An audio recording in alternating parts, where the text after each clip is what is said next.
Thank you for your time today, coming and listening and to my presentation, and thank you so much for all of your help this last 8 weeks. It's been a lot of help with the research and the getting to observe your room and helping organize other rooms that I can observe.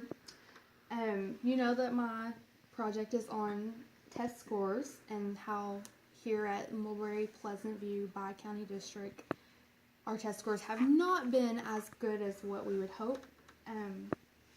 We left our focus on the Pleasant View campus, which is the Millsap Intermediate School and the junior high, grades 5th through 8th.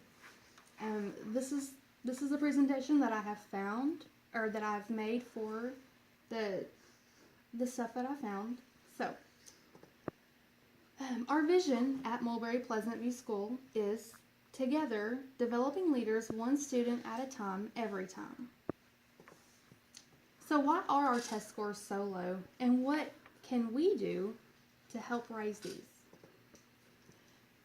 In 2017, which we just took these tests, our ACT Aspire scores, the math in this campus, we had 7.2% of students fail that portion of their test. English, 23.0% failed.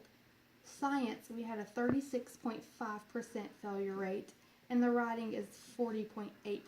That's almost half of our students that failed the writing portion of their ACT Aspire. 2015 scores, you can see we did a little bit better in math this year, but we have significantly raised the failure rate in English, science, and writing every year. So we've really got to do something to get these scores up. So what was going to happen to our school if we do not correct these? Well, our school can close. I mean, that's the biggest threat. If our school does close, it's going to put a lot of hardships on the families here. We do have a lot of students that probably have a hard time making it to this campus as it is, with this being such a rural school. And if they're having to drive an extra 15 or 20 miles to get their kids to school, it's going to put a hardship on those families. And also, we're going to lose a lot of jobs. We have a lot of wonderful teachers and administration and faculty here that we're going to lose, and it'll really be bad for those families. So what can we do? My plan of action, I've found 5 points. And first is to utilize our intervention time on our campus.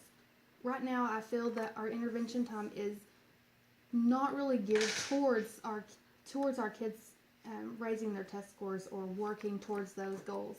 Right now, it's more based on their daily class schedule, and that's where they go. For instance, when a class goes to intervention for math, the whole class goes for math. Well, there may be a student in that class that doesn't really need that intervention period for math. They may need more time for English. So my suggestion would be to make a customized study plan for the student, and their intervention time, they would go based on that study time and not necessarily with their class. I feel that we need to allow more time for teachers to research this. There's aides on that campus that have a lot of downtime that I have found observing in the rooms, and I feel that those aides could be utilized in the classrooms to allow time for teachers to research those test scores and to make a plan for those students that need more work.